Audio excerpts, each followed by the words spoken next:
I'm a doctor, not a dodo bird. What's up with the disappearing McCoy?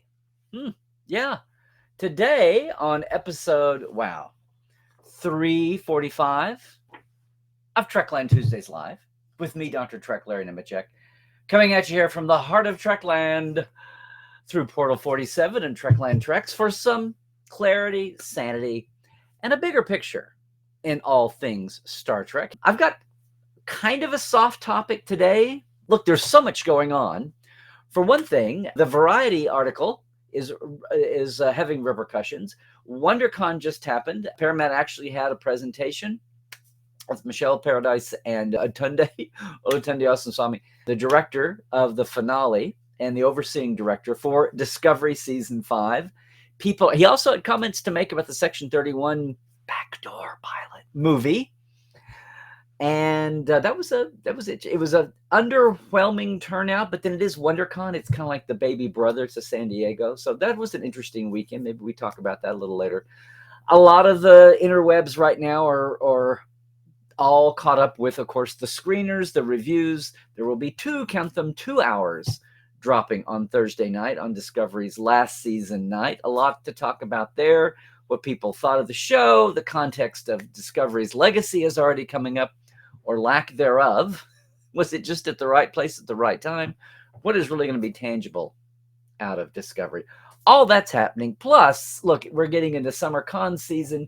We're wondering what's up with the other series right now, Strange New Worlds. Congrats to them for the 2 Hugo nominations, which, of course, the Hugos are the oldest science fiction awards, because back when sci-fi wasn't cool, Worldcon, which mainly was 1,000 people, 1,500 people, all from the time of the late 30s, first fandom. Dramatic presentations were the last thing on their mind, because movies, maybe even that was included radio. I don't know. Did War of the Worlds, did Orson Welles' War of the Worlds get a radio Hugo? Did they even think of that in 1938? That would have been the first year or two of Worldcon. I don't know. But they're named for Hugo Gernsback, the sci-fi editor, Pulp's editor. And, it wasn't until the 50s that there was really anything decent enough to warrant a nomination. And it wasn't even, dramatic presentation wasn't even a regular award, because sci-fi mainstream lit folks, you'd have to say lit, because that's all there was. There was nothing besides the print. Now you had the pulps, and you had higher end sci-fi, and then, of course, comics. But no, it's only been the last few years, starting with, Twilight Zone, and then Star Trek, that you had more than occasional one-off cool, good movies, good quality thinking movies. And now we do. And, of course, now we have films and we have TV. So, once again, congratulations to Strange New. And what got nominated? Competing against each other with other nominees? Sure.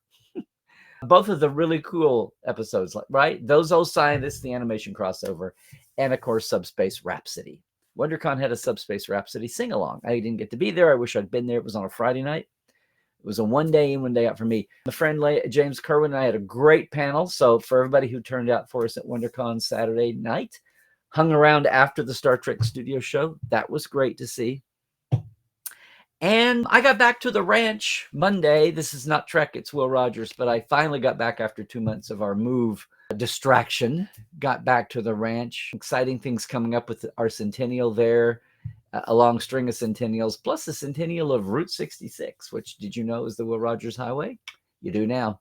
1926 was the completion date of the original Route 66, and that's coming up. But all that to say, so much going on, so much coming up, merchandise and projects going on, and it's an exciting time. And, of course, last week, one more thing. And it's not Star Trek. But I just want to say today, I was really saddened to see the passing of Joe Flaherty. Now, no, he has nothing to do with Star Trek.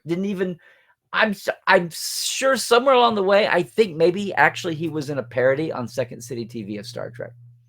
I think actually he played McCoy. No, Dave Thomas played McCoy. But forget that. Joe Flaherty was so hysterical, so as the original SCTV cast, but so many of them, John Candy and Catherine O'Hara and our original Moogie, Andrea Martin, so even Dave Thomas as the Beaver, with the brothers. the Great White North brothers, Doug and the Mackenzie brothers. And Joe Flaherty just kind of hung. And of course, Schitt's Creek. Oh my gosh. So many of the rest of the castmates from that show went on to bigger things, and Joe Flaherty didn't. And that was a damn shame. And his characters on the show, in character, Guy Caballero, who was the station manager in the wheelchair and all that. But Count Floyd's Monster Chiller Theater. When Janet and I were dating and I realized I was falling, and I would look at her and we'd be doing something and I'd get a little,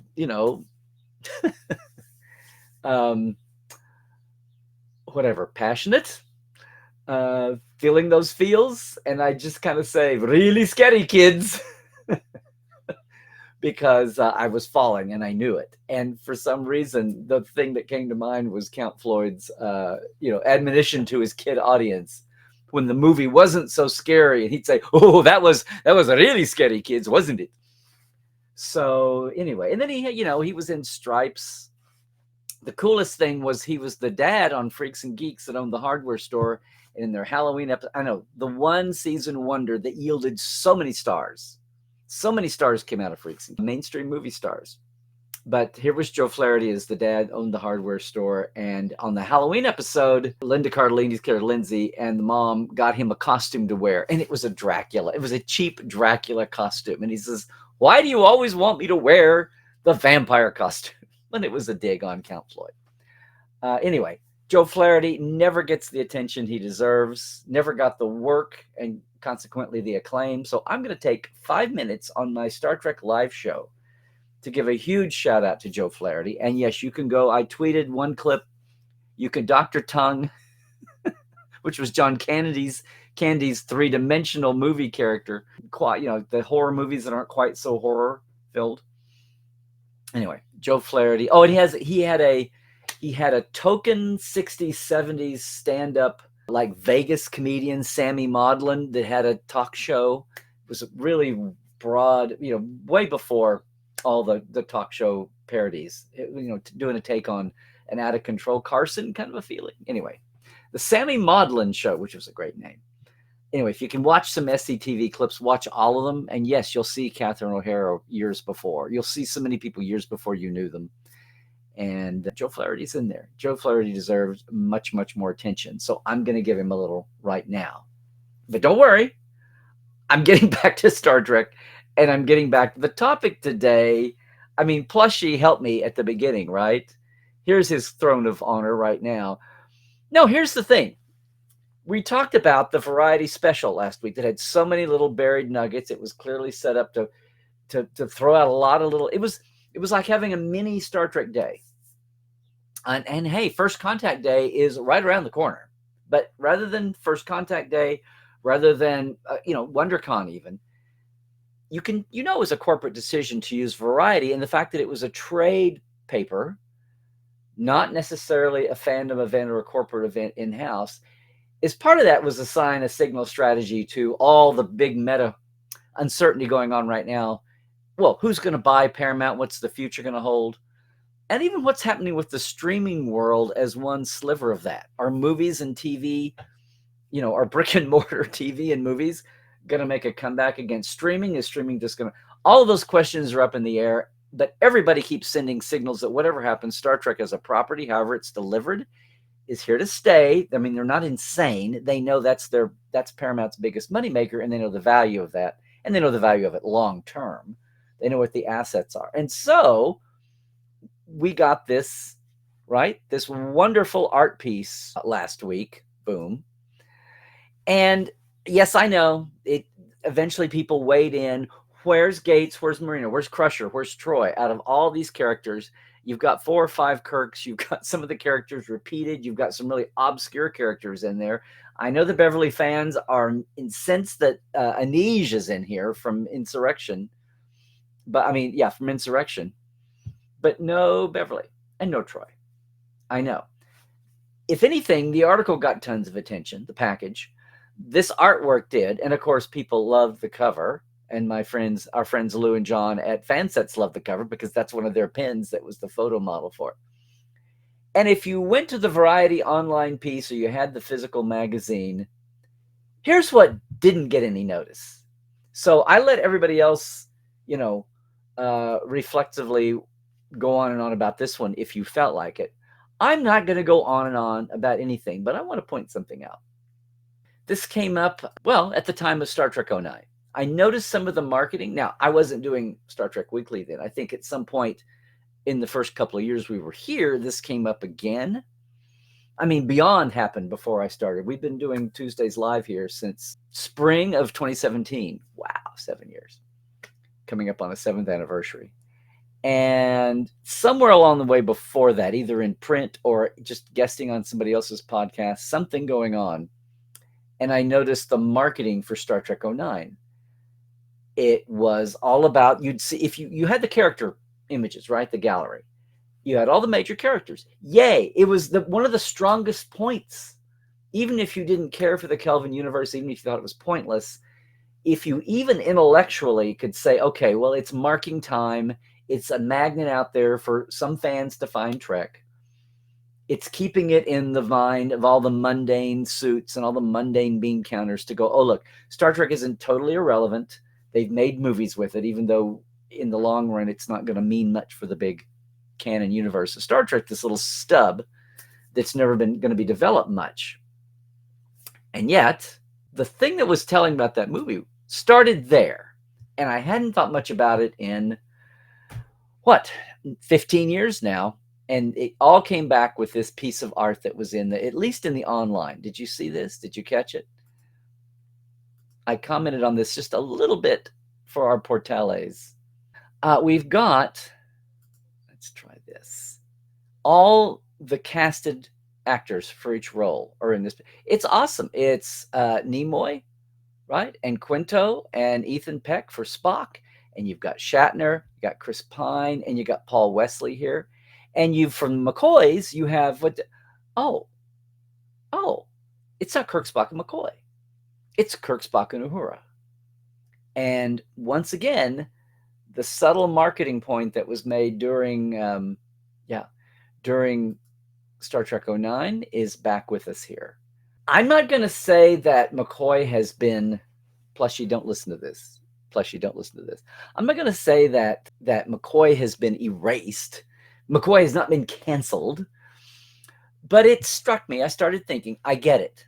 If you're going to show a diverse face, bang, you can get a person of color and a woman in one package with Uhura. That's not only about marketing. That's why the role was beefed up for Star Trek 09 and the Kelvin movies, much less Celia's role as Uhura in Strange New Worlds. I get it. I'm not trying to stand in Uhura's way.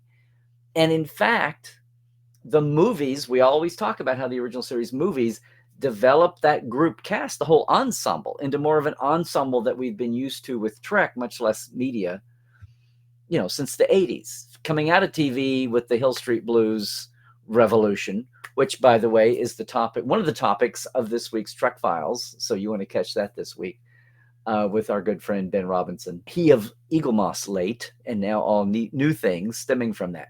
Now, the ensemble effect happened to the group that started in the 60s, Lead, Second Banana, and a bunch of other people.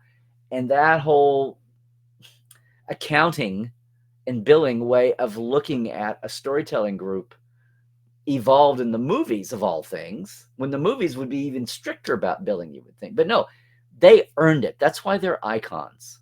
Nichelle and George and Walter and Jimmy all earned that. And the folks doing the original series knew that. And that's why they were happy to be at the early conventions, even if they didn't get Nimoy or Shatner all the time.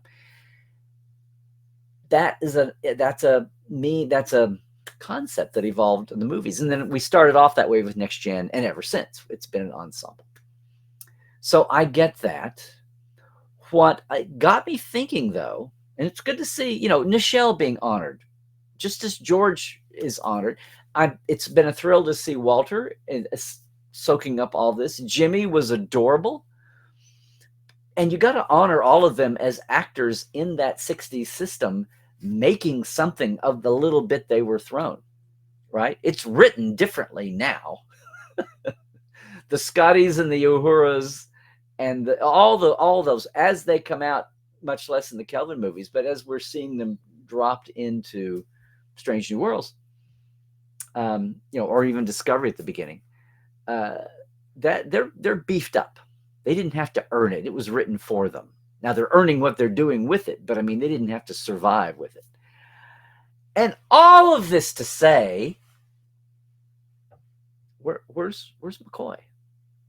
Now, Carl Urban, the other main point about the Kelvin movies, aside from they were a great placeholder for fans to find and to impress the outside world, the big point about the Kelvin movies was they were so expertly cast. I think they got really good actors of the time, different peaks in their careers, whatever. Chris Pine's Kirk, Zach Quinto Spock, up in Zoe Saldana's Uhura. But Carl Urban's McCoy, as an old McCoy guy myself, right, Plushie? That's right. Did, I think, maybe even the best job of all of balancing channeling and impersonating without being a caricature cartoon. It's a tricky balance, and they all did well with that. Some, even on an excellent spectrum, I would say some a little more excelente than others. But Carl is the one that even non-McCoy fans, even non-Trek fans go, wow, Carl Urban, McCoy, wow. And yet, not a part of this. Not a part of this. Boom. So, yes, you might say, well, Larry, there isn't a Strange New World McCoy yet. I know. And if you want to go there as a simplistic answer to no, McCoy is obviously not being erased, then now I have to confront, let me do that big screen. I have to confront two opposing attitudes here. On one hand, I'm sitting here crying, not for the erasure of, remember the triad, the whole trinity of Star Trek? Spock is the mind, McCoy is the heart, Kirk is the action that ties them together. Remember all those easy pat explanations trying to get a handle on why the hell Star Trek is so popular and what is at the heart of it? That's a thing. That's very much a thing. So you're erasing the heart of the original series cast by not including McCoy? Even more so in the 2009 marketing and billing. But even now, the easier answer is, well, Larry, there is no McCoy that we know of yet in Strange New Worlds. On one hand, I have the competing goal of not letting McCoy be erased from the trinity, from the triad there of Star Trek. The other is, you've heard me say it. Let Pike's crew be Pike's crew. Do we have to keep dripping? Is it a race? And according to Kiva Goldsman, yes, it's a race to get every single original series character in place by the time of the finale of Strange New Worlds. So, no, it's not about Pike's crew. It's about a race to the where no man's gone before line,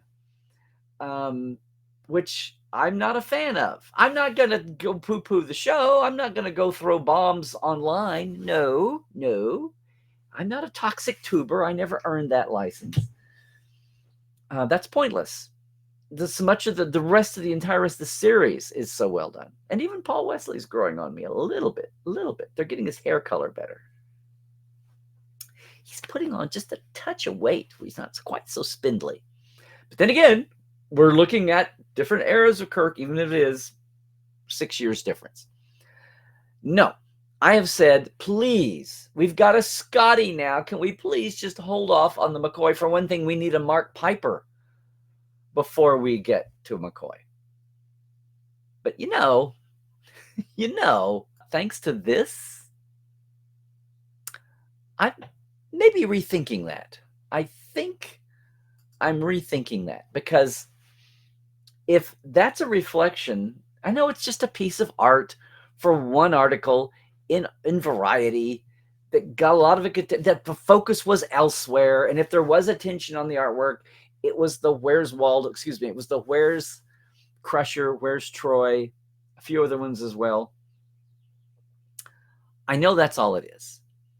But there's the precedent from the Star Trek 09 marketing. When they had a triptych, when they had to have a tri-panel, The try was not Kirk Spock McCoy. It was Kirk Spock Uhura. And I get that was marketing. That was showing diversity. That was smart promotion. I get that. And yet, I just don't want my guy to lose out. As long as he's well written, as long as he's written with the heart of what Dee brought to it, and Carl did so well to emulate, again, without it being a cartoon impersonation. Leave those to me, damn it. Maybe I'm ready to see a McCoy on Strange New Worlds. Maybe I'm ready to see if they just cross paths, and maybe McCoy is still married, and we finally get his canon wife's name. And maybe Joanna is, by this time, what would she be, 12, 14? If she's a graduated nurse by the time of no, she'd be a high school senior, Joanna would be. Yeah, we could finally get McCoy's wife's canon name on screen. Yeah, that's the ticket. See, I almost feel like, oh, there it is. I didn't put my set back together after WonderCon. I'm always preaching texture, not trivia. This feels like preemptive texture, not trivia. I'm not critiquing something that was on screen. I'm trying to prevent something happening that's going to have me critique it later. Especially when it makes me make a 180 hard about on an attitude I have had. Now, I don't want to see a McCoy full-time lurking around, because he would be like the number 3. I mean, look, Mbenga's going to be gone at some point. At some point. It could still be 3 or 4 years away in canon time. Don't know what that translates to in seasons time. So we've got an awful lot of texture to come. But if you're going to get cute, with the casting, we don't have stunt months anymore for Nielsen's. But if you're going to get cute for a little stunt bit there, let's have McCoy and Mrs. McCoy and young Joanna in a piece. And let's get someone cast as McCoy. Let's go through the motions. Again, if this hasn't already happened already. Season 3 is what, mostly done? All done? Let's get this out of the way so that I'm not saying I want to knock Uhura. Certainly don't want to knock, Zoe, much less Celia, out of the running. And we certainly don't want to knock, the legacy there, the legacy of Nichelle. Heavens. I'm starting to think a new generation that's coming in may not be as up on their bonesisms as they need to be. Right? Right, Plushie? That's right, damn it. I'm a doctor, not a ghost to history. No, sir. You are not. And Dee will never be, not as long as I have anything to say about it. And Chris Smith and Terry Rio and lots of other McCoy fans and DeForest Kelley fans. Dee was the first one of the cast to pass on, of the regulars, right? I mean, if you basically think of Mark Leonard as a regular, it was Gene, wasn't in the cast, but Gene first was the first hit. And then Mark passed around 96, I think. And then Dee in 99. So yes, the current generation of fans, hey, we've got Shatner here. And we were talking about his pendulum coming back. You got Walter, who's having a little renaissance on his own. George has done so much. Nichelle is hallowed. And oh my God, of course, Leonard. And Jimmy has beamed me up Scotty, the twinkle in his eye, the Scottish accent. Everybody, Chris is here to boost his dad's legacy. No one's going to forget Jimmy Doohan or Nichelle or George or Walter. And I'm not saying people are going to forget DeForest Kelley. But if you look at the spectrum of the living and those who have passed, Dee is the quietest. Well, I do my little bit here from time to time. I let Plushie out of the box occasionally. It's all right. To sound off. I know there's plenty others out there. I mentioned Chris Smith, the author and former assistant to Dee and Carolyn Kelly. And no, I'm not gloom and dooming. I'm not conspiracy swinning. I don't have my tin hat guys on right now. I know that that piece of art was not a grand conspiracy. At the very least, there is no third McCoy. There is no third McCoy. Don't you think I know that? There will be, but not right now. No. But it did trigger something just a little bit in me, and a little, I'm not going to say PTSD, a little memory of what passed through my consciousness watching the promo for STO9. And for somebody that, again, took what he was given and even got to star, above the line billing by first season, into first season, D. Kelly and what he did with McCoy and where McCoy started out, not part of the plan. Yes, I'm always going to sound the trumpet for Gene Kuhn, who passed way before his time. Bob Justman, who was around much longer, and we have much more of Bob on film and paper and commenting. But still, the original series gang have been gone so long, all of them. Very, very few survivors left. And if they were young juniors at the time. I'll do that, and I will speak up for it today, even though, of course, we're enjoying all the new shows. Of course. Everybody's entitled to the third version of the original series cast. It's going to happen. I just initially didn't want it to happen in Strange New, but you know what? Maybe we shouldn't wait. Maybe we need the new generation McCoy in place sooner than later. I don't know. What do you think? Now, I am not going to be the old man on the lawn, right? I'm a doctor, not an internet meme. No, we are not going to be the old man yelling on the lawn about this. I just wanted to put it out there. All right. And hey, gang, you're not hearing anybody else on the interwebs going on that one, are you? There you go. Not the same-o. There's plenty out there to get into, and we are looking forward to it for weeks to come. Again, including the Discovery premiere. I've got to finish my second opinions for this week. There'll be a twofer since they're releasing 2 episodes in one. But you can look for second opinion coming this weekend sometime, right? It's my react. Hey, it's not a hot take. It's not a quick take. It's a second opinion from Dr. Trek. A couple of days later after the dust settles. Can't wait to get back into that. What I really can't wait, though, is to have more of what I did Friday. We had our first Trekland Treks of the year. So Scott and his son Ryan were down. We went to, the weekend. It's Tillman is currently closed on Fridays, Saturdays, and Sundays. I know. So we couldn't make it to Tillman, but we did get out to Vasquez, of course. We recreated not just the Gorn fight, but everything else that's out there. We got to one of the quarries from DS9, and we went to the bird sanctuary, which I had not scouted until this trip. So I love learning more and more and gaining more insights about, the production and what was going on in the minds of those who were shooting. Trekland Trek, just check it out. You can get there from my site, or you can go to treklandtreks.com. It's your custom away mission. Don't confuse it with the set tours back east. This is outdoor locations around SoCal. There's over 50 of them now. Thank you, Picard, for being shot back in LA again. It's the only one likely to happen in a long time. Yeah, it was good to get back out there. We had one rain cancellation in February, but this wound up being the first. And the phones are starting to ring. So if you've ever thought about doing it, give me a yell. We'll take email too. And of course, can't do this without all our Patreon folks. So I want to thank our TTL Club, as always. Hey, Diana Hopkins, Robin Wilson, Lawrence Todd, Joshua Patton. I'm getting emotional, guys. I'm getting emotional. No. Justin Porteous, Galinda Bruton, Chris Jiggins, Pranakasha Productions, Comedy Forecast, and Andrew Jasimski. Thanks, all of you. And, of course, our live wires, Robert McNeil, Byron Bailey, J.R. Poole, Halbert Gunjansson, Alan Hohensi, Dave Gregory, Tobias Rex, Galinda Bruton, Greg Wickstrom, and Casey Shafsky. Did I say Galinda again? Donna S. Runyon. I am so sorry, Donna. Good grief.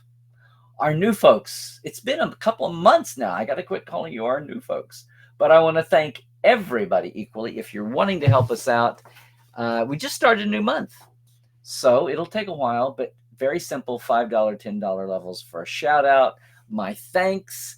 And yes, I'm overdue to catch up some more of our Portal 47 first generation backstage creatives interviews, behind the scenes folks, with the last few folks in our second tier there, our $10 tier. But it's patreon.com/Trekland Live. I appreciate that. If you're somebody who's seeing us later on, make sure and try to come by Tuesday sometime.